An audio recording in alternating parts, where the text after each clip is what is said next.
नमस्कार प्यारे विद्यार्थियों। DAV model public school Hindi कक्षा में आपका स्वागत है।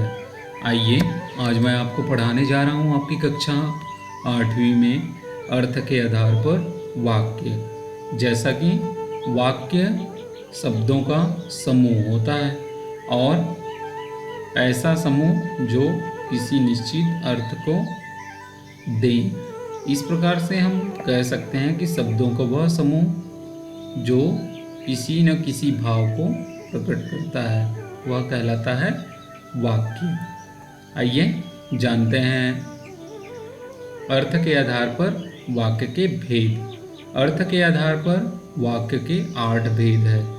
इनमें से ये 8 भेद है।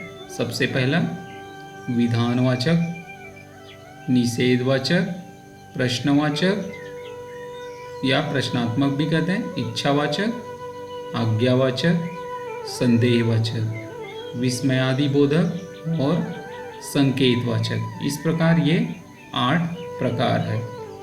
आइए जानते हैं इनके परिभाषा और उदाहरण के माध्यम से कि किस प्रकार से ये वाक्य पहचाने जाते हैं। तो सबसे पहला है विधानवाचक वाक्य। ऐसे वाक्य जिसमें सामान्य कथन का पता चलता हो विधानवाचक वाक्य कहलाता है। जैसे सामान्य बातों को यहाँ पर स्पष्ट किया गया है। हरियाणा एक राज्य है, सुरेश एक अच्छा खिलाड़ी है, सोहन पुस्तक पढ़ता है। इसमें सामान्य बात को स्पष्ट किया जा रहा है। जैसे मेरा नाम मोहन है, मैं कक्षा 8वीं में पढ़ता हूँ। ये सब बातें विधानवाचक वाक्य कहलाते हैं। दूसरा है निषेधवाचक वाक्य। निषेध का अर्थ होता है नहीं। जिन वाक्यों से नकारात्मकता अर्थात नहीं का भाव प्रकट होता है वह निषेधवाचक वाक्य कहलाते हैं। जैसे सोहन पुस्तक नहीं पढ़ता है, यहाँ पर नहीं आया, वह इस काम को नहीं करेगा।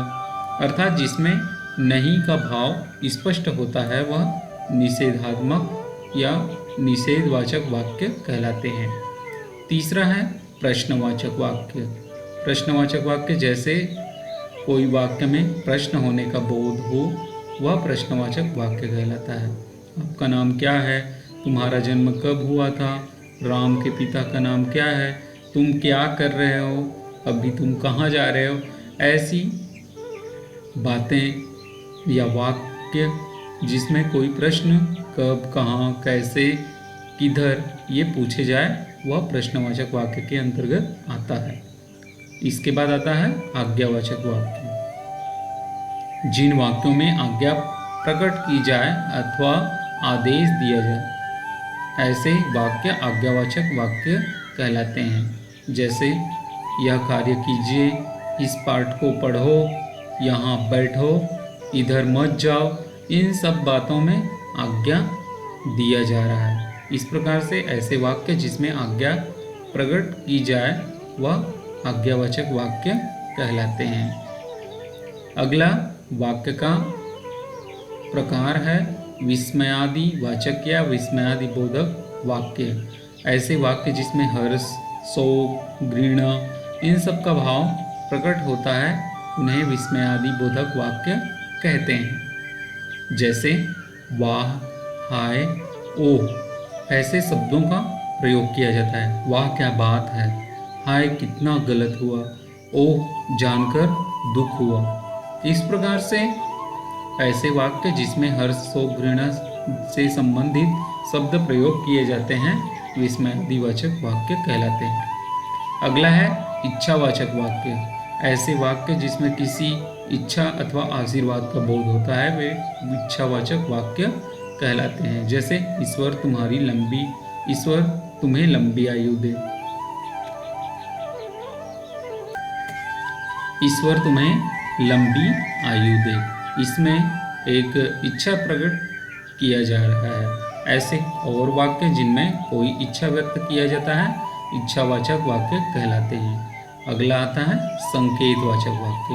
संकेतवाचक वाक्य जो कोई बात दूसरी बात पर आश्रित होता है अर्थात संकेत किया जाता है, ऐसे वाक्य संकेतवाचक वाक्य कहलाते हैं। जैसे यदि तुम अच्छी मेहनत करते तो प्रथम आते, यहाँ पहले वाक्य के साथ दूसरा जो वाक्य है वह जुड़ा रहता है।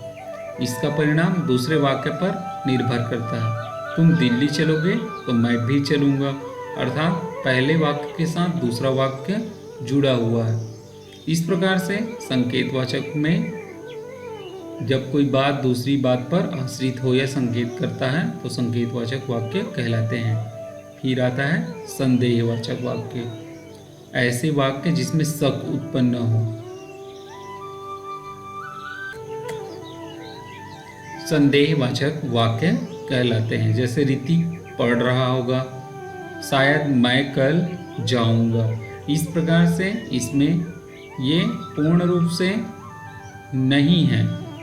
यहाँ पर संदेह हो रहा है कि ऋतिक पढ़ रहा होगा कि नहीं पढ़ रहा होगा, शायद मैं कल जा पाऊँगा कि नहीं जा पाऊँगा, ये असमंजस वाली स्थिति है। इस प्रकार से यहाँ पर संदेह व्यक्त किया जा रहा है। तो ये रहे वाक्य के 8 प्रकार जो कि अर्थ के आधार पर है। आइए अब जानते हैं प्रश्न अभ्यास में कुछ प्रश्न हैं। जैसे वाक्य किसे कहते हैं? तो अक्षरों का समूह वाक्य कहलाता है, शब्दों का समूह वाक्य कहलाता है, सार्थक समूह वाक्य कहलाता है। उपरोक्त में से कुछ भी नहीं। तो यहाँ पर शब्दों का सार्थक समूह वाक्य कहलाता है। अगला प्रश्न है, आहा तुम आ गए, यह किस प्रकार का वाक्य है? तो संदेहवाचक, संकेतवाचक, विस्मयादिबोधक, इच्छावाचक। तो आहा जो है किसमें प्रयोग होता है? विस्मयादिबोधक। तो इसका उत्तर होगा विस्मयादिबोधक वाक्य। फिर तुम सदैव स्वस्थ और प्रसन्न रहो, यह किस प्रकार का वाक्य है? इच्छावाचक, संकेतवाचक, संदेहवाचक, आज्ञावाचक। तो यहाँ पर हमेशा प्रसन्न रहने की बात कही जा रही है। तो ये कौन से वाक्य में आएगा? इच्छावाचक वाक्य। तो इसको हम इच्छावाचक वाक्य के अंतर्गत रखेंगे। अगला प्रश्न देखेंगे। अगला प्रश्न है, हो सकता है वह समय पर ना आ सके, यह किस प्रकार का वाक्य है?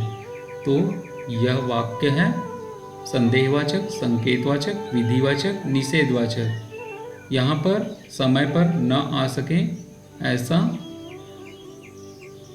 कहा जा रहा है, हो सकता है।